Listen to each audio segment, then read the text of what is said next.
Now we're going to start section 4. Why do students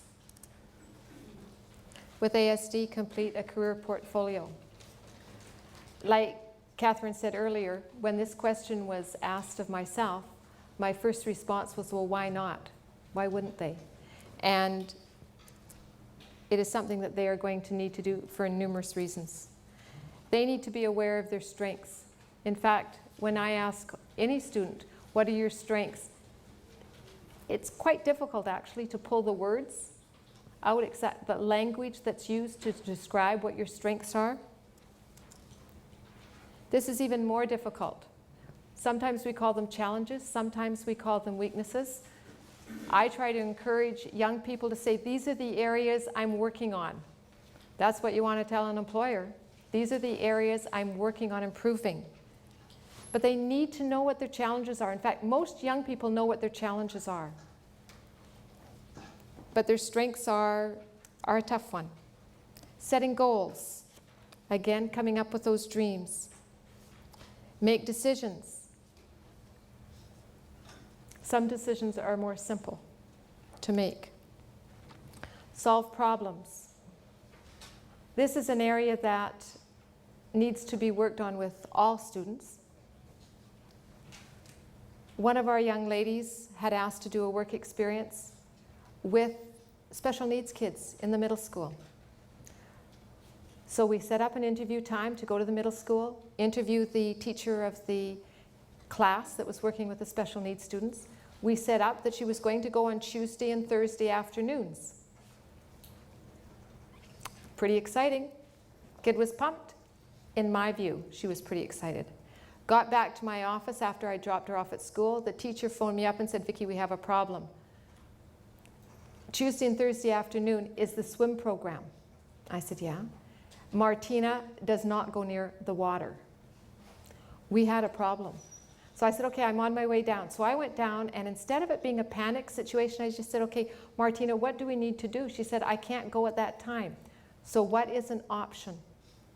Well, can I go another day? I said, we'll talk to the teacher and see if there's another day that's possible. She ended up by coming up with wonderful solutions to the problem.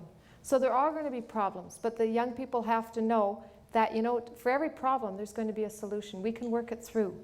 But that is where it's really important to have communication with your young people of some way. Even if it's a panic, body language will tell it really quickly. In this case, Martina was just so excited about working with the kids. She never even thought about the fact that she was going to go swimming. And I was not aware that this young lady was scared of the water. Again, in schools, we teach all sorts of learning strategies, but they never know where to use them. But by giving them an opportunity to do a work experience, they get to find out where they can use these skills that we have pumped into them. And then the value for learning. They now know why they are at school and what they're doing with all that information. Again, oops, and I wasn't pushing this all the time. We do not learn from experience, we learn from reflecting on experience.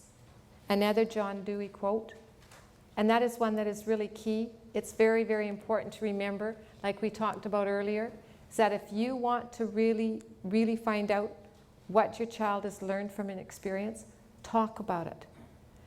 How many of us have said to our kids at the dinner table, well, what did you learn today?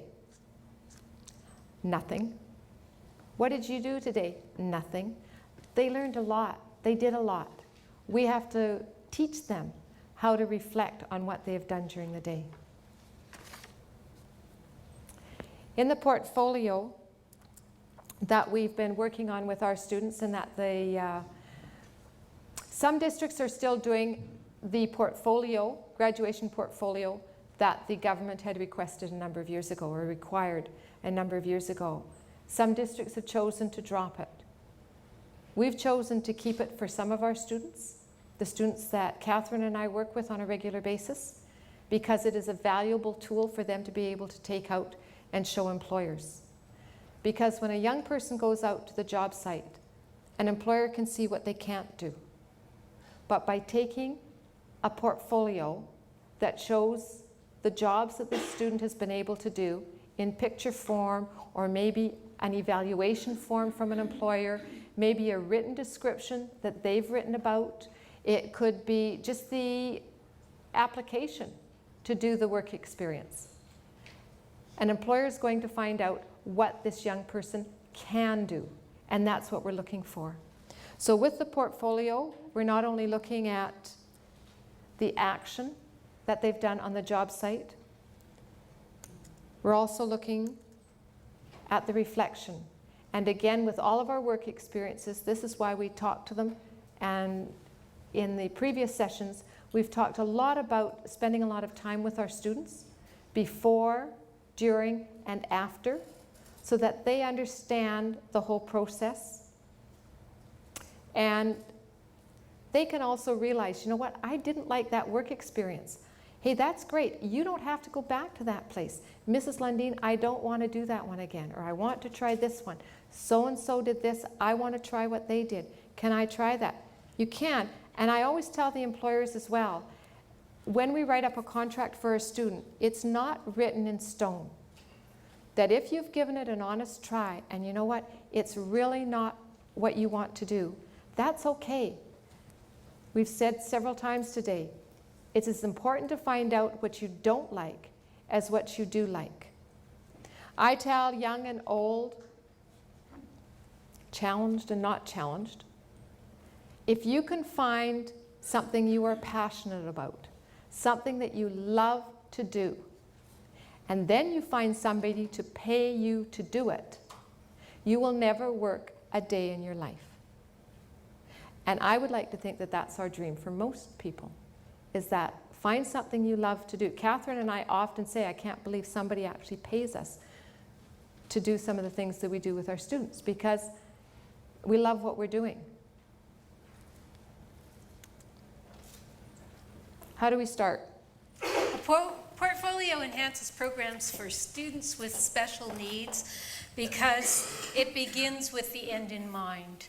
A portfolio is something concrete, it's tangible, it's something we can hold in our hands or put in the computer and we can look at it. You know, artists had this figured out a very, very long time ago. If you want to get into Emily Carr, or if you want to go to Les Beaux-Arts in Montreal, you have to show up with a portfolio of your work. And that gives the employer the chance, to, or the person whose position you're trying to get, a chance to look at what you've done and how good you are and what your potential is and what your commitment is to that particular situation. A portfolio allows us to look at where we're going and plan how we're going to get there. Okay, it has a clearly stated vision. If we want to create a portfolio that is meaningful and we want to create the curriculum, we want to create the venue and the supports for the students in order to be able successful, we have to make sure that, number one, we have a vision. And the vision should be established not on whimsy or on ideas that aren't steeped in assessments and in an understanding of the student completely. We should have a current IEP. I mean, that's a given. We're talking about students with autism spectrum disorder. Every student with autism spectrum disorder should have a working IEP that is, according to the Ministry of Education, written up every year and reviewed by all members of the team who are involved with the student. Also, if we really want to add to the solidity, if we want to add to our understanding of the student, it's highly recommended that a MAPS or a PATH be done, because when you do a MAPS or a PATH, you have a group of individuals who are invested in the student, who know the student, and who have long-range goals and objectives and visions for the student, and are committed to actually helping them achieve that, so that you end up having the supports that are necessary in order to make it happen. We also want a realistic vision by having current cognitive understanding of the child's abilities. We want to know what their communication system is, how well they communicate. We want to know, particularly when we look at the students who have high functioning autism or have Asperger's syndrome, that communication is still a very significant challenge for many of these students. And as good as they get at talking and reading, that they do have a diagnosis of ASD, and there are challenges in communication that should be constantly assessed and reassessed so that they don't get into trouble when they get out into the real world. If you have a student who, or a son or a daughter, who is very capable in math and science and doing literal subjects, that you want to make sure that you understand the implications of that for the work experiences or the jobs they may be wanting to pursue once they leave high school. So current understanding of their communication skills is absolutely imperative. Just as it's really important for us to be able to understand what the current communication systems being used by some of our students need to be and how they need to be in place in the workplace.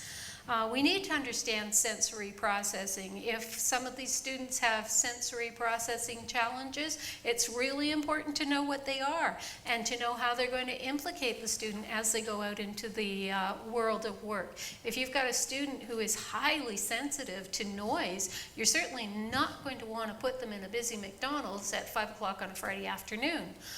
If you have a student who doesn't like to be touched, you don't want him to be put into a situation where there's a lot of people milling around that student or that child, because it will just cause them to be extremely anxious.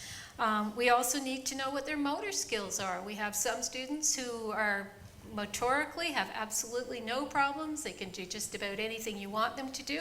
But we also have students who have difficulty with some of the motor skills that might be involved in certain jobs, and it could actually be a safety issue. So we also want to know what their social skill abilities are and what their style of social interaction involves. Because when we have all of this information, we have a true picture of who the child is at this moment in time, so that we can plan realistic transition goals for them that are attainable.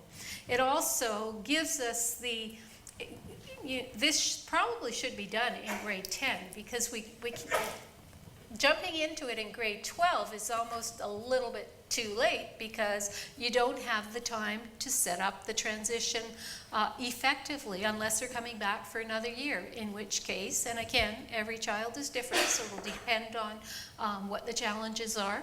But I think it's really time for us to recognize that all students with ASD need to have a good support team that understands how much support they will need as they go through the transition process. So what is the process? How do we go about it? Once we have the information, once we have a clear understanding and we're working with realistic visions for the student, we need a clear system for collecting all the data. And this is going to be varied throughout. There's not a school district, in fact, there's no two schools in our own district that use the same system. So you have to choose, your child, teenager, whomever has to choose the system that's going to work best for them. There are a number of people that have chosen to do it electronically, and they're very competent on the computer and feel very comfortable around the computer, and that's fine.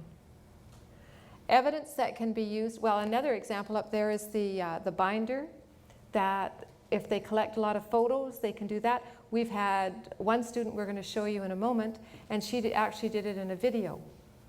We've had other students that have done it on a disc, and they can just take the disc to the employer if that's what they'd like to see and show them the jobs that they've done.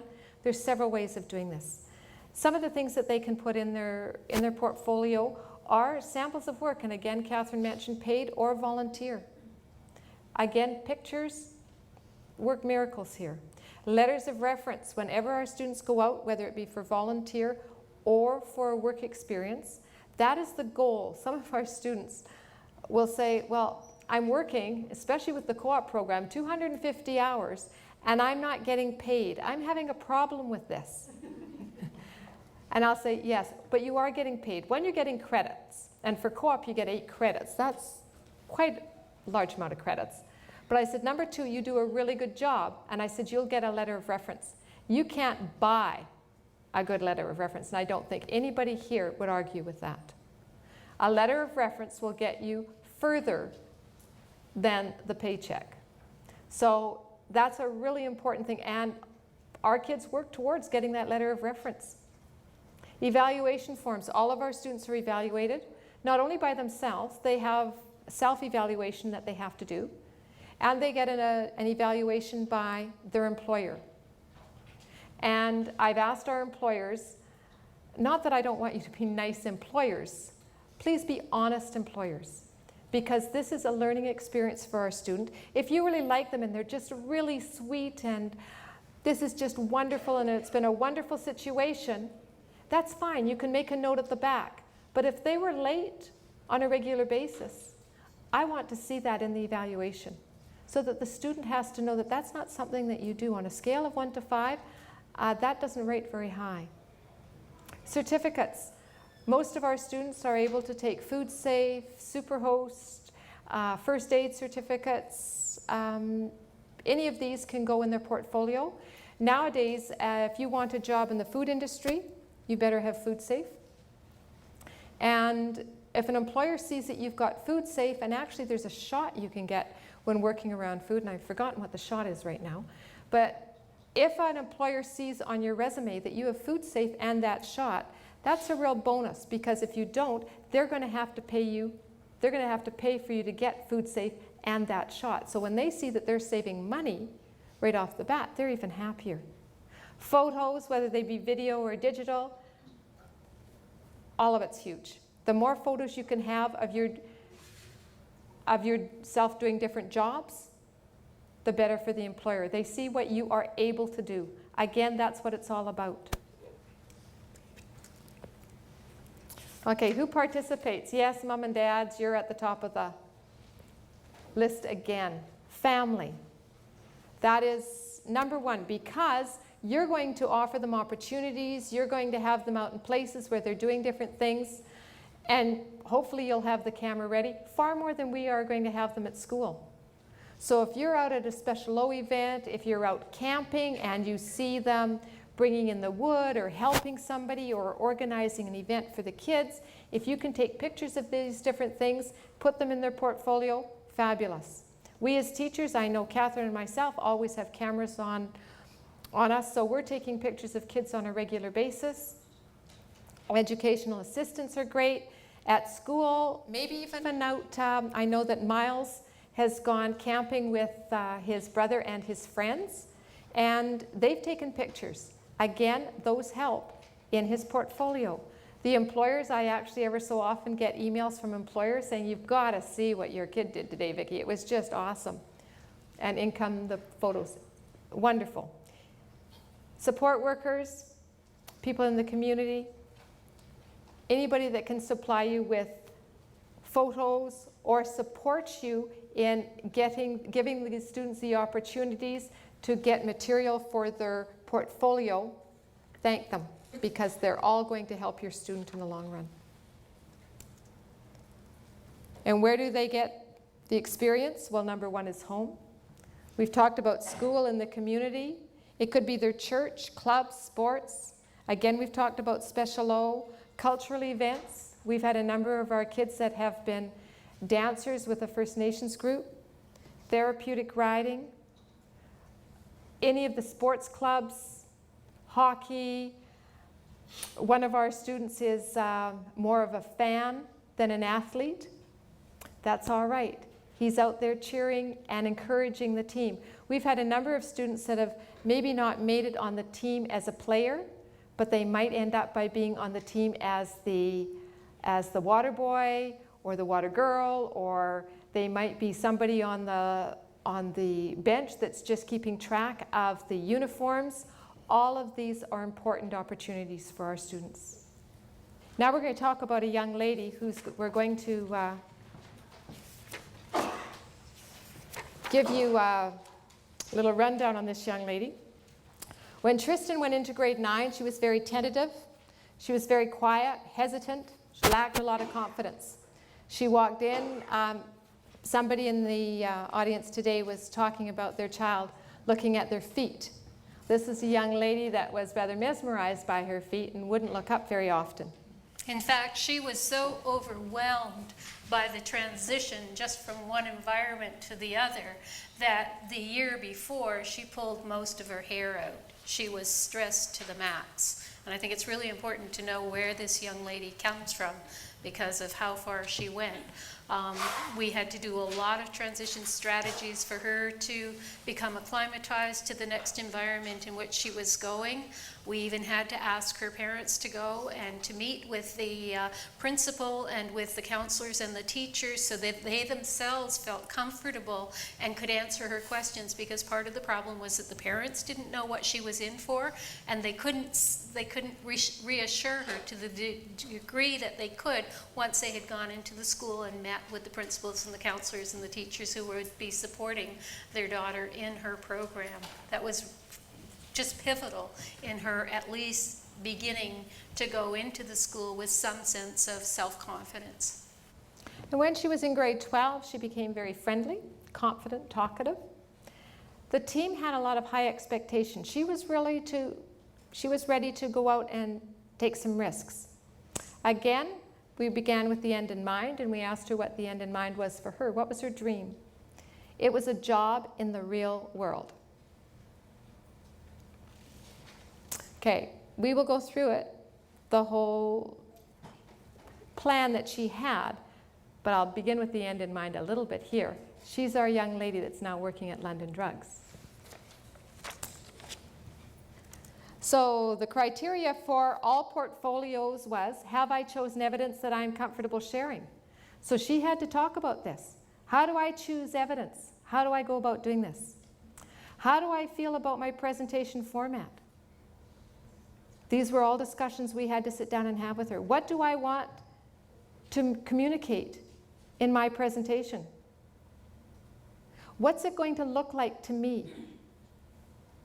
And more important than anything, how will my portfolio, how will all this process help me in the future?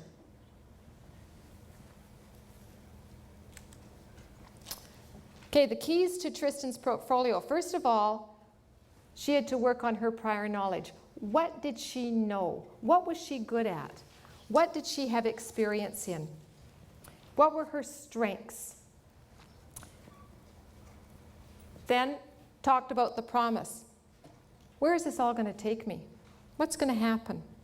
And then one of the biggest keys for Tristan was her buddy system. She had a friend named Susan, and they had been friends since middle school. So she said, you know what? I'm going to get some assistance with this, but it's going to be with somebody that I really, really have a lot of faith in, I have a lot of confidence in, and she's going to help me through this whole process. And when I'm talking right now, it's not me that came up with any of this. This is verbatim from Tristan. So Tristan's action plan. First of all, she created a storyboard. She wrote it. She created her scenes, did all the sequence. I loved this. I even asked her, I said, so what did you do next? She said, I planned the shots. Not language that I would normally use. She planned the shots. She arranged the room and the counselor, because the counselor came in. We brought in somebody that she was familiar with, but somebody other than Catherine or myself.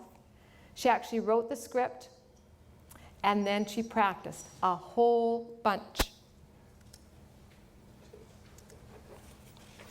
Who actually did all the work? Tristan, and she had a crew. The final production was she had to import her video to the computer. Now, we had a little challenge with that, Catherine and myself, when we were actually doing this presentation. So this isn't something that just comes. I think it comes easier to young people maybe, but it just isn't something you automatically know how to do. So that was a learning thing. Edit using keyboard and mouse. Well, I won't even go there. I'm not sure how to do that. But she learned how to do the editing. And then I love this. Pick takes that would best say her message. She actually picked exactly what she wanted to get across to everyone. It was much longer when it was originally started, but she picked what was important. Tristan overcame her fear of the camera, something that some of us take a long time to overcome. She worked very hard on that. That was a challenge for her. It was a huge learning curve for everyone. The teacher had no idea how this was going to turn out. Her friends in the class were very supportive because they also knew that they were probably going to get involved in one. But they didn't know how it was going to turn out either. The educational assistant who helped in some of the videotaping was a little nervous. And then, of course, it was a huge learning curve for Tristan as well. And every day that she worked on her transition, on her portfolio, she kept a log. And I have a copy of that log, actually. I didn't put it up, but I've kept a copy of that log, exactly what she did every day. Went to see the counselor if she would help me. Asked the secretary if I could use the room. Every day had a different plan. And here's some of the tools she used. Like I said, she used a daily log. She came up with her script. She had a great deal of help from our video teacher. And earlier in today, we talked about how do we get these programs going in larger centers? Grab the people who are passionate along with yourself. And we happen to have a video teacher who was right there with us. And once other teachers saw how much fun he was having with our students, we had other teachers jumping on board. So get the teachers that are passionate. Can we just mention too, this video teacher, young, enthusiastic, kids love him, lots of energy, and we talked about Brian a little earlier. Three of the students who were in video production were so overwhelmed by the success that this young man has had that they asked if they could do a video of his life as their project. And Brian happens to know Mitchell, the hockey player from Port Alice, and he was asked to do a presentation for, what's his first name? I'm not a hockey fan. For him in Vancouver. So they flew Brian to Vancouver to do this presentation, and they flew the camera crew along with him so that they could get a clip of Brian being successful.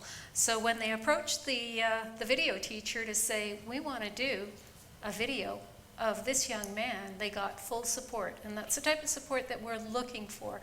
Not everybody in the school is going to necessarily get on board, but you know, once you get 1, 2, 3, then you find there's 4 or 5 more who are starting to say, hey, what part can I play in this? And that's where the students, the teacher, and the school and the community win. Did this come automatically? No. If we actually videotaped a little bit with, his name's Joe Shields, and we videotaped a little clip of Joe talking about this. He said in the beginning, he saw Brian coming in with all this paperwork. And he thought, holy moly, I've got a classroom of students here. What am I going to do with him? Well, Brian let him know right away, you're not doing anything with me. It's what I'm going to do in this classroom. And he said it was amazing. He said he did. He said he just took off, and he said, I want to do this. Fine, you can do that. I want to do this. Fine. And he was just right in there trying all sorts of new things. So they had to do the conference room. The staff was right behind them, and so was the crew. Now, I'm just going to give you a little brief comment about this. The very beginning is tough to hear. It gets better. We could have changed it, but we didn't, because it's her portfolio.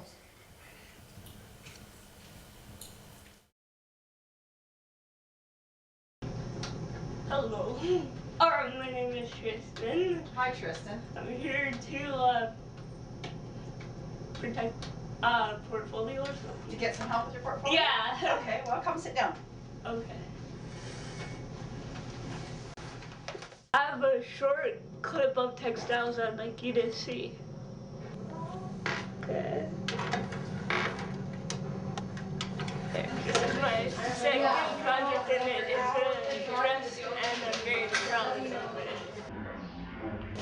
It took 3 weeks to make 3 meters. I made these pajamas. It took me about 2 weeks and 3 meters to build. I made this handbag. Took me about 1 week and 1 meter. So Tristan, out of all the activities that you participated in for your portfolio, why did you choose textiles? I choose textiles because I learned how to use a sewing machine properly. I learned safety skills and different patterns.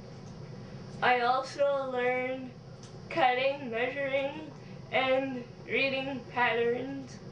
We also went shopping for material and had the occasional donut. How much time did you practice this presentation? It took me a long time because for me it was an ongoing process. I'm usually nervous, but with practice it makes it better. What kind of feedback did you get? I got good feedback from all my peers and teachers. My mom felt really proud of me during textiles and other activities. I'm trusted to do a lot of things on my own with little supervision. What have you learned from this whole process? I have learned to record my path where I want to be. I learned how to organize my records in a file system. I realized that I have accomplished a lot during this school year. It shows where I have improved and where I need help. It is a good thing to have. How do you think it'll help you to decide what to do next?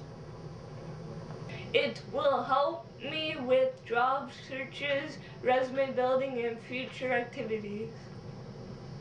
It will also look good to show my children when I get older. Okay. Thank you very much. Oh, you're very welcome.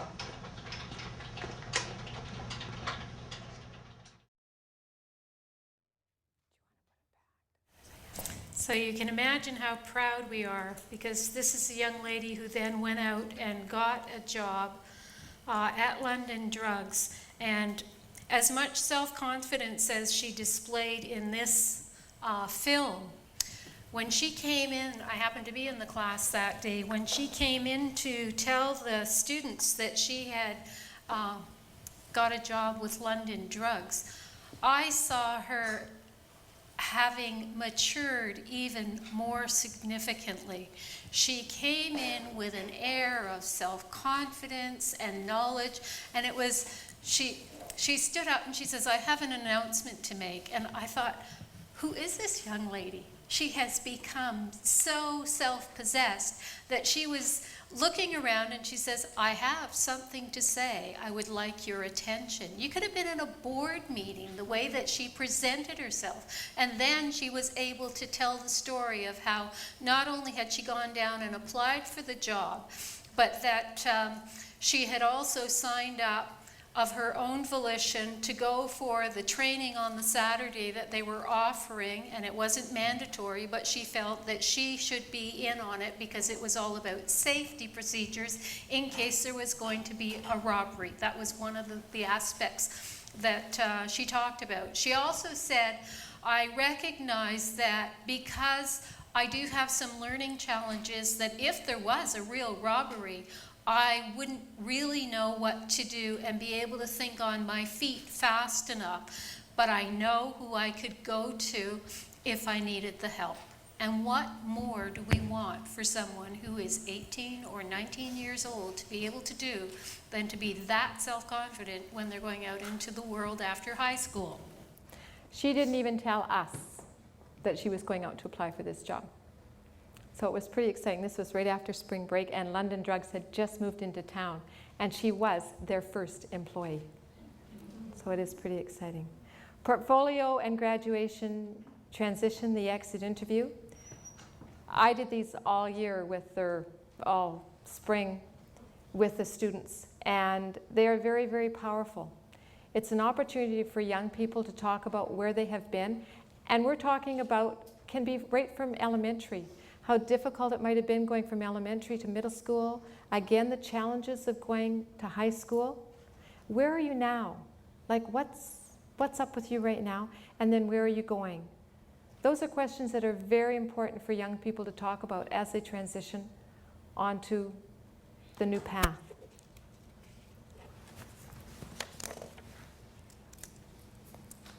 Is a job work? And we've kind of covered that earlier when we talked about the young man whose parents decided that she didn't really want to stress him with having to find a job. He has now found some work, but it took a lot longer for him to find work, and he works some days, and most of the time he seems to be exploring his own interests and doing community volunteer work. So it's a decision that parents have to make after looking at the community, looking at the situation, looking at the child. What do we need to be able to do to have the most successful and happy and fulfilling life for our sons, daughters, and students? Not an easy decision sometimes, but sometimes there are just natural choices and advantages that you will find work for your family, work for you, and work for the student. What does independence look like? There should be physical independence. Students should be able to be physically mobile within their community, whether that means having a schedule and they know how to contact the bus that might be taking them somewhere, or it might be the community that you live in has a bus that has access, availability that they can use. It might be that you have to talk to the transit workers and give them a little bit of a heads up, but trying to make them physically as mobile and independent as possible is really important. Emotional independence, having that self-confidence that we saw in Tristan, that has been nurtured, that we have seen in a number of the students with whom we have worked, because they have gained that self-confidence. They aren't reliant on having to stay at home and wait for everybody else to make decisions for them. They have a say in where they're going. They have a say in what they're going to do. And they have an active participation in their own lives. And of course, the social aspect. If we can provide those social venues, those social skills that Michelle Winners and others are talking about, Tony Atwood, Carol Gray, teaching our young people how to be involved in the community so that they have friends who do things that they like and they can do them with them, but they can also be socially mobile within the community so that they know how to respond and how to be engaged when they are in the workplace and feel like they're a part of the group. One of the things that Vicki and I continually get feedback on is, there's almost a sense of loss when the work experience is over, because everybody learns, everybody gains from the experience that they have together, and they learn to recognize each other, they learn to respect each other, and there's that one more link in the community that is strengthened by this collaboration that is taking place. Remember, we're doing this for each individual student, so we do have to remember to involve the student, as we talked about earlier. We have to start very early to identify the skills, the likes, and the interests the students demonstrate. We should be surveying parents, peers, and support personnel to understand the student completely and fully, or to the best of our abilities. When we are helping students to transition from one environment to another, We need to ask ourselves, do I know my son, my daughter, my students' strengths? Do I understand implicitly what their interests are, their abilities, and their values? Has my school district developed a collaborative approach that ensures a successful transition for all students in the school, not just some, but every single one of them?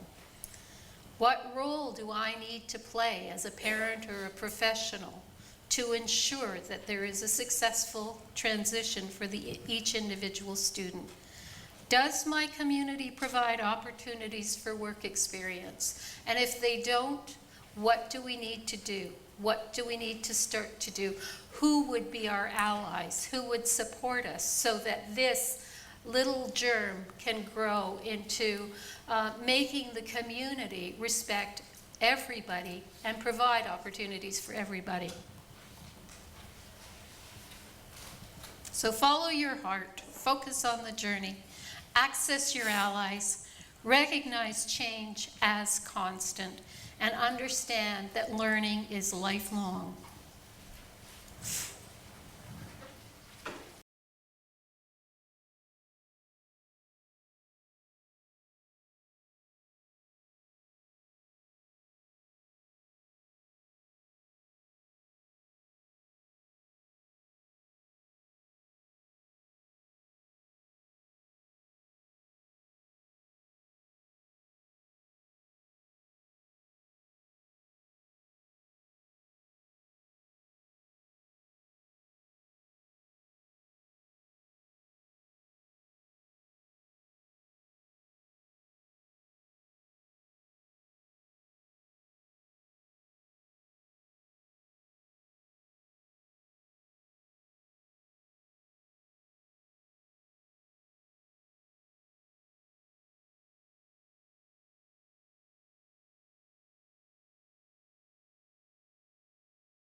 So this is the point where we become travel agents. Just kidding. We want to thank you for coming. We want to thank Deborah. We also want to thank the parents with whom we have worked, because without them, none of this would have happened. We also have to thank the students because they have given us the permission to use the samples of where they came from and where they're headed, because the journey just doesn't end when they leave grade 12 or that second grade 12 that they come back for.